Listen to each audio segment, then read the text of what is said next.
Olá, tudo bem com você? Aqui é o professor Dr. Carlos Romero Rossi. Vamos então para a nossa aula de hoje, para o nosso conteúdo aqui de especialização em psicanálise didática, né? E então vamos dar sequência.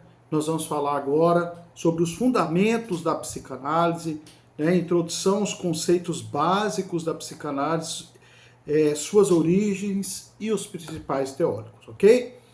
Bom, a psicanálise, muitos de vocês já sabem, ela foi criada por Freud, né? É uma teoria sobre o funcionamento da mente e um método terapêutico que busca entender e tratar os conflitos psíquicos através da investigação do consciente. Então, o que a psicanálise tem diferente de outras terapias, de outras teorias?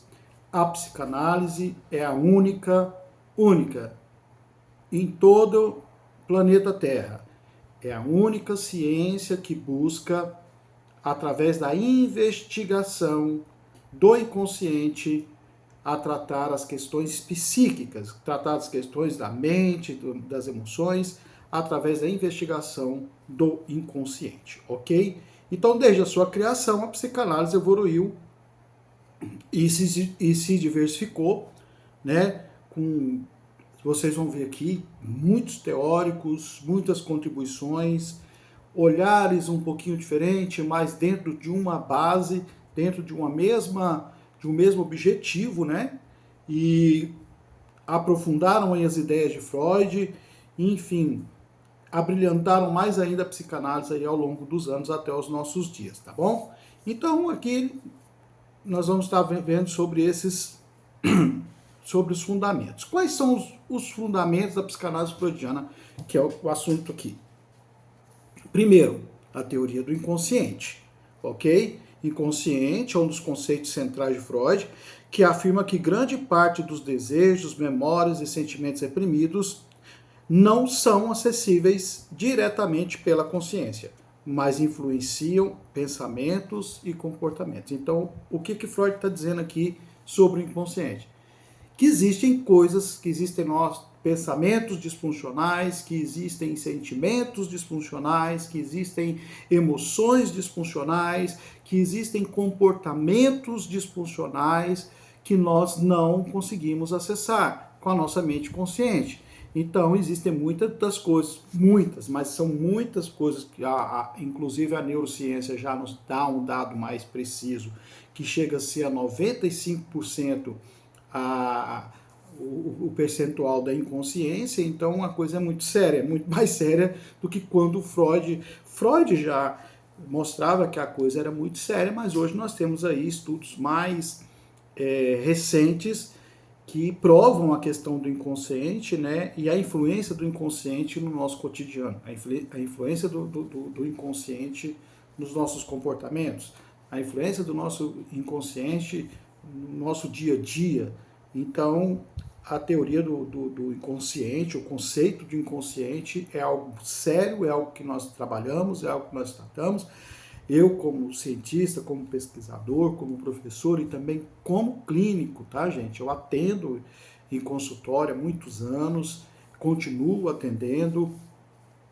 Claro que eu já diversifiquei muito as minhas técnicas, criei uma terapia autoral, que é o PIN, né? Enfim, mas o nosso trabalho, a base de todo o nosso trabalho é a psicanálise, porque realmente a psicanálise é o diferencial que nós temos no campo científico, apesar da psicanálise ser entendida por outros pensadores, por outros cientistas, né? Pela psicologia e por outras áreas aí do conhecimento, a psicanálise é tida como pseudociência. E nós não concordamos com isso, até porque estamos aqui mostrando para vocês as comprovações científicas, estamos mostrando para vocês pesquisas e um monte de outras coisas que tornam isso real, torna isso palpável, torna a psicanálise uma terapia de resultado, de transformação de vidas, principalmente quando a pessoa ela mergulha no inconsciente e traz à tona, né, os processos inconscientes. Isso traz mudança nas suas estruturas, né, da mente, na sua estrutura psíquica, traz mudança nos comportamentos, traz mudança nos relacionamentos, traz mudança na vida profissional, traz mudança em muitas áreas da vida do ser humano. Então, a contribuição da psicanálise desde 1900, onde Freud começou ali a escrever seus livros e ampliar o seu conhecimento, viajar pelo mundo, fazendo seminários, workshops, e, enfim, ensinando aí o mundo todo sobre esse novo olhar da ciência. A contribuição é muito grande. A contribuição da psicanálise para a sociedade mundial é algo assim gigantesca nos últimos tempos, né? Segunda coisa, a estrutura da mente. Freud propôs modelos para a mente. Inicialmente dividiu em consciente, pré-consciente, tá? E inconsciente. Isso foi a primeira tópica de Freud, tá? E depois, na segunda tópica, ou seja, ele aperfeiçoou um pouco o processo e aí ele chamou de id, impulsos primitivos e desejos, ego, né, que é a média, ou seja, a realidade, a média entre a realidade e o id, e o superego, que é a internalização de normas, de valores morais, aquela coisa toda. Então, o id é a parte mais animal, aonde se quer porque quer. O ego está no meio dessa história justamente tentando trazer um bem-estar, né? Os mecanismos que o ego traz justamente para tentar ajustar aquele desejo incontrolável das questões morais e do que pode, do que não pode, das normas, né? Então o ego está no meio dessa briga do id com o superego, justamente fazendo toda essa tentando manter esse equilíbrio, e é justamente isso que traz o desequilíbrio do ser humano, que é essa briga de id com o superego e o ego tentando organizar as coisas. A teoria da sexualidade infantil, Freud sugeriu que a sexualidade não se inicia na vida adulta, desde a infância se desenvolveu nas fases, né, que são aquelas 5 fases, oral, anal, fálica, latente e genital, sendo que conflitos de cada fase podem resultar em neuroses. Então, depois das fases vem as neuroses, onde que começam a manifestação de problemas, né, psicofisiológicos, psicopatológicos. Nós vamos ver isso lá na frente, sobre isso, vai ter uma matéria só para isso, lá mais à frente do curso, ok?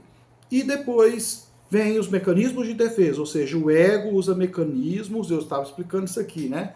O ego usa mecanismos para lidar com os conflitos entre as demandas do id e do superego e da realidade. Então, o ego é que fica nessa, joga para cá, joga para lá, tenta segurar, tenta que, né, tenta apaziguar, tenta organizar. Quando ele não consegue fazer isso, é quando a pessoa entra nas neuroses, entra nas complicações, né, entra aí nas as suas madeixas, né.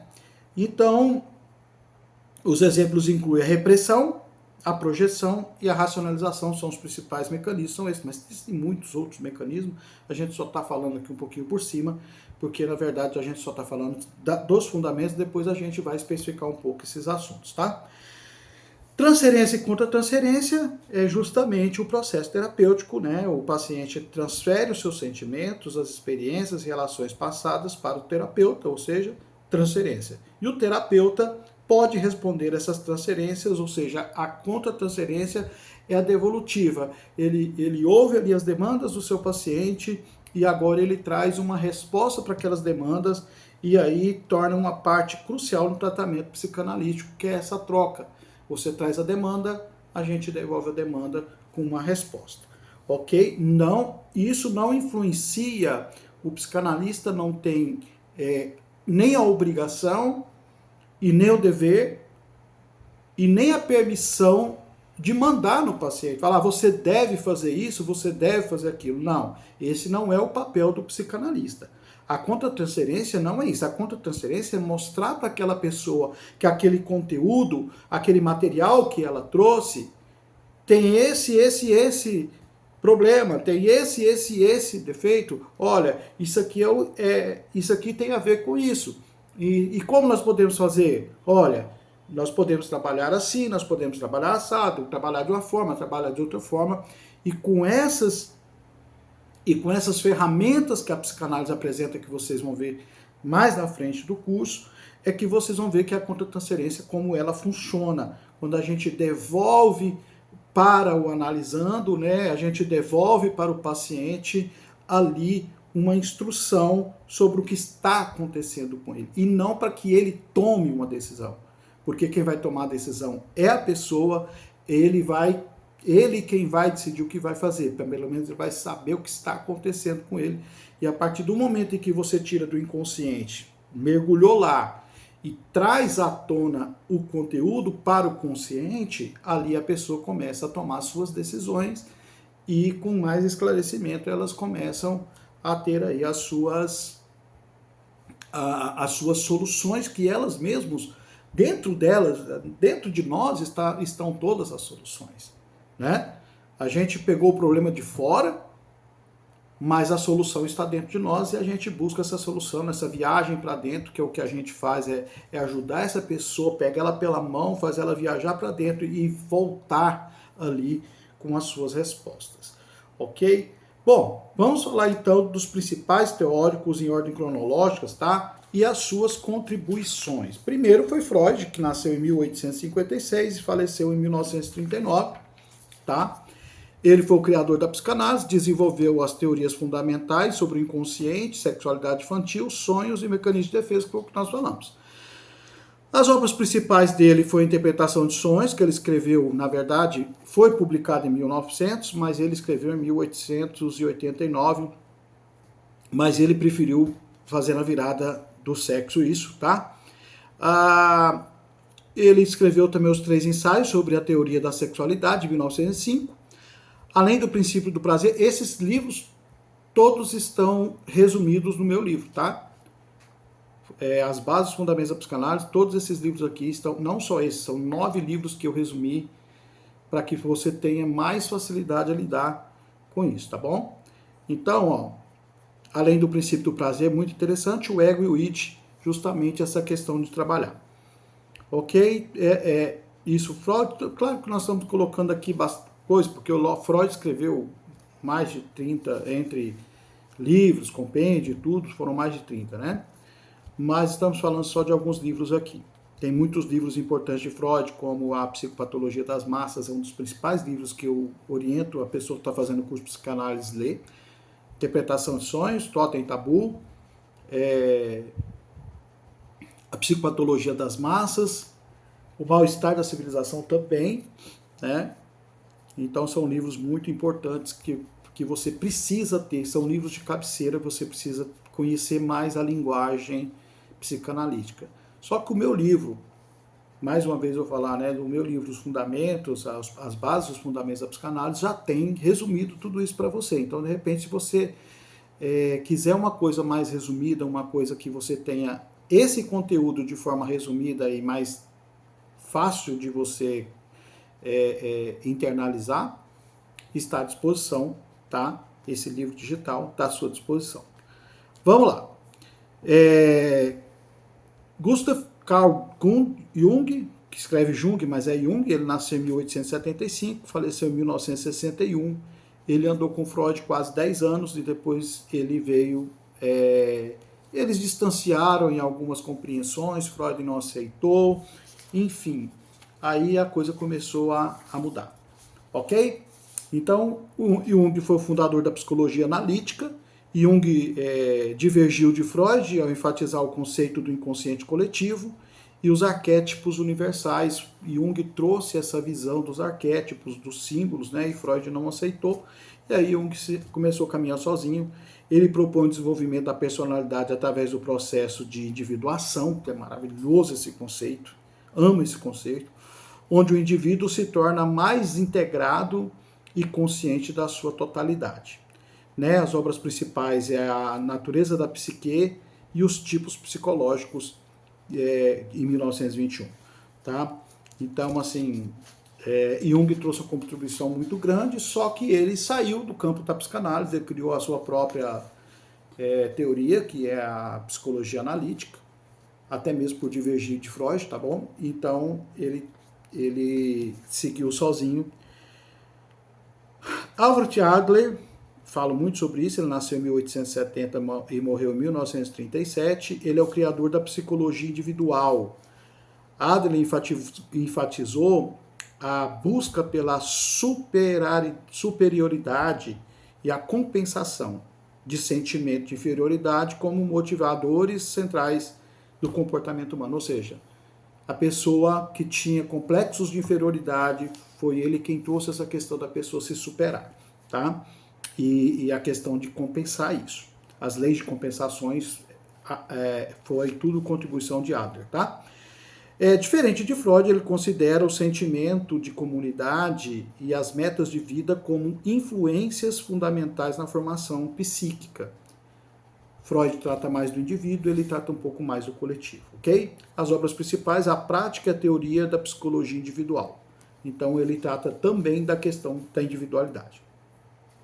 Melanie Klein, claro, foi a criadora da ludoterapia, tá? Pioneira na psicanálise infantil. Klein desenvolveu a teoria das relações objetais, que enfatiza a importância das relações precoces com figuras, né, parentais para o desenvolvimento psíquico. Ela introduziu os conceitos das posições esquizoparanoide, a gente explica isso aqui, esquizoparanoide e depressiva, né? A ansiedade depressiva, tá? E apontando aí as experiências iniciais que afetam a responsividade adulta, tá? As principais obras: Amor, Culpa e Reparação, e Inveja e Gratidão. E a gente fala muito sobre a questão da inveja, né? Da questão um pouco sobre isso, são as contribuições. Ela também falou do seio bom, seio ruim, seio mal, né? Enfim, são essas relações que Melanie Klein e as contribuições que ela deixou. Anna Freud, filha de Freud, tá? Ampliou o trabalho do pai na área do mecanismo de defesa e formou a psicanálise de crianças, tá? Suas dúvidas sobre o ego e adaptação ao mundo externo desenvolvido para o desenvolvimento da teoria do ego. Ok? As obras principais: O Ego e o Mecanismo de Defesa, que ela escreveu junto com Freud, que quem acabou ficando com a fama do livro foi o próprio Freud, em 1936, tá? Os Mecanismos de Defesa. Donald Winnicott foi aluno de Melanie Klein, pediatra e psicanalista. Winnicott promove conceitos do objeto transitório e o objeto suficiente bom, essenciais para o desenvolvimento emocional saudável. Então, Donald Winnicott fala sobre a dualidade psíquica, a unidade psíquica, e depois ele trata sobre a autonomia psíquica. São os 3 pontos principais, tá, de Donald Winnicott. Maravilhoso o trabalho dele também, porque ele quem trouxe esse conceito de que a criança, quando está sendo gerada na barriga da mãe, ela tem sentimento. Melanie Klein começou no nascimento, Freud já foi ali para os 4 anos de idade, e Donald Winnicott trouxe essa compreensão de que a criança dentro do ventre já tem sentimento, ela pode estar sendo traumatizada ali durante a gravidez, tá bom? As obras principais dele é o Brincar e a Realidade, porque ele criou as teorias do brincar, que brincando a criança traz ali aquilo que ela tem como compreensão ou como trauma, enfim. Bom, Wilfred Bion nasceu em 1897 e morreu em 1979. Contribuiu muito com as suas teorias de pensamento e experiência emocional no contexto do grupo, tá? Até mesmo os psicólogos que trabalham em grupos, eles também usam os métodos, né, de Bion. Ok? Ele enfatizou a importância da experiência emocional no desenvolvimento psíquico e dinâmico de conceitos como grupo básico, na análise de grupos, né? E as suas obras principais foram Experiências com Grupos, 1961, e Aprender com a Experiência, em 1962. Maravilhoso, gosto muito de Bion também, falo muito dele. Vamos lá, Jacques Lacan, nasceu em 1901, morreu em 1981, e trouxe muita contribuição também para a psicanálise. Lacan reinterpretou Freud com a base na linguística e na filosofia. Gente, na verdade, a primeira pessoa a falar de neurolinguística foi Lacan. eu diria que Lacan foi o pai da neurolinguística, não esses agora, que chegaram agora, 30 anos atrás. Lacan foi a pessoa que trouxe isso, inclusive ele chamou o inconsciente, que o inconsciente é uma linguagem, né? Então, é isso que Lacan trouxe, principalmente, né, para a questão da linguística, enfatizando o papel da linguagem e do outro na constituição do sujeito. Então, é o grande outro, né, que Lacan trabalhou muito. As propostas da divisão do inconsciente em 3 registros: real, simbólico e imaginário.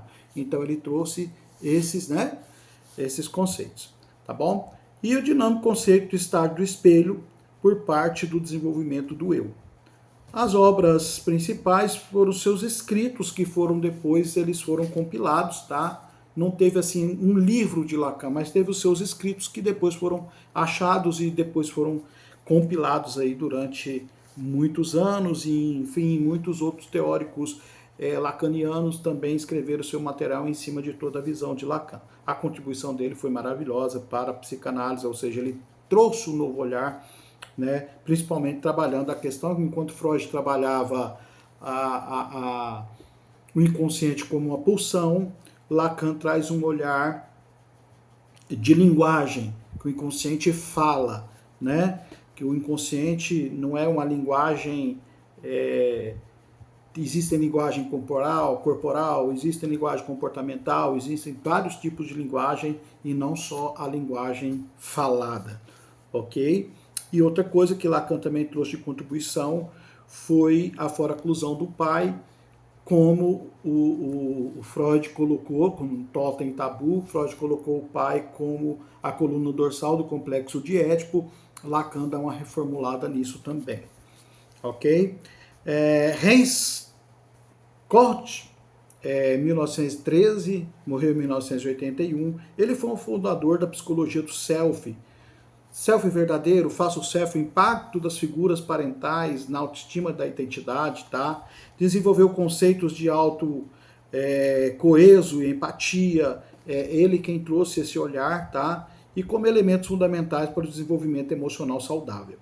Suas obras, Análise do Eu e a Restauração do Eu, Análise do Eu em 1971, Restauração do Eu em 1977. Tudo foi, na verdade, tudo isso aqui foram coisas escritas de Freud. Freud já tinha falado sobre tudo isso, mas alguns teóricos trouxeram um olhar voltado apenas para aquilo, né? Então você vai perceber que cada teórico, Freud abrangeu tudo sobre a questão do aparelho psíquico, das anomalias psíquicas e do desenvolvimento humano através do inconsciente, né?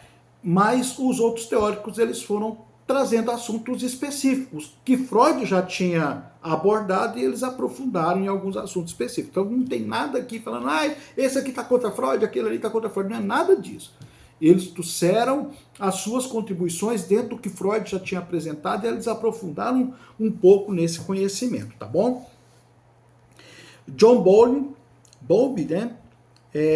1907, 1990, criador da teoria do apego, daquela questão filho apegado ao pai, pai apegado ao filho, né? As relações do apego, especialmente com a mãe, aquele apego da mãe com a criança, da criança com a mãe, que é o que hoje a gente chama de dependência e codependência afetiva e emocional, tá? Argumentou sobre o veículo seguro, né? O vínculo seguro que é essencial para o bem-estar psicológico ao longo da vida.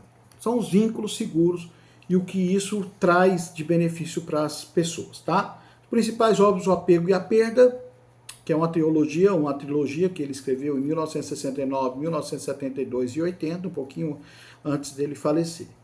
Otto Kemperg, 1928, tá? Conhecido por seu trabalho com transtorno de personalidade, ou seja, particularmente, esse aqui foi quem trabalhou com o borderline, tá? Então, esse aqui foi o cara que descobriu o borderline e ele integrou, né, aspectos da teoria das relações objetais com a psicanálise. Então ele pegou algo lá de Melanie Klein, pegou algo de Winnicott, pegou algo de Adler e trouxe aqui para a sua realidade. Ele propõe uma abordagem estruturada para entender o funcionamento interno de pacientes com transtornos graves de personalidade, que principalmente, né, aí o borderline. Suas obras principais foram Transtornos Graves de Personalidade. Ele escreveu em 1984. Muito bom, por sinal, tá? Eu estudei o borderline, foi uma das minhas resenhas, eu fiz resenha em cima do borderline. Muito bom. Vamos lá. Nancy Schoedrow, 1944, já é mais recente, né? Psicanalista e socióloga. Schoedrow, ela explorou a relação entre a psicanálise e o gênero, enfatizando a importância da maternidade na formação da identidade feminina. A sua obra ajudou a integrar a psicanálise e a teoria feminista, tá? As obras principais dela, A Reprodução da Maternidade. Então ela trouxe aí em 1944 o seu olhar também. Gente, a psicanálise evoluiu muito e vem evoluindo até os nossos dias, tá? Temos aí brasileiros muito bons, como, não vou lembrar o nome dele aqui agora, me vem a fisionomia, tá? É um dos principais, ele é psiquiatra também, inclusive dono de um instituto muito grande no Brasil, tá? Não vou lembrar o nome dele agora, mas é muito bom mesmo. Inclusive na Globo é ele quem faz aí, sempre quando é procurado aí, ele que é procurado pela Globo, um psiquiatra famoso e também psicanalista. Ele trabalha com a visão mais lacaniana, enfim. Ok? Então, esse é o papel da psicanálise no desenvolvimento emocional, e muitas portas foram abertas, portas terapêuticas. Você percebe que cada um desses teóricos que contribuíram e ajudaram para a psicanálise trouxeram um seu olhar mais específico, ok? Como eu hoje, né, tenho um olhar trazendo outras ciências, inclusive a neurociência, eu sou neurocientista, neuropsicólogo, então eu trago mais questões de compreensões neurais, de comandos neurais, sinapses neurais e tantas outras coisas na área da neurociência que vem também cooperando e ajudando a psicanálise, que eu vou falar um pouquinho de psicanálise aplicada aqui também lá na frente, e vocês vão ver também, e vou falar de neuropsicanálise também, que foi criada aí dos anos 2000 para cá, muito interessante, tá bom? Tchau, tchau, gente! Até a nossa próxima aula. Um grande abraço para você.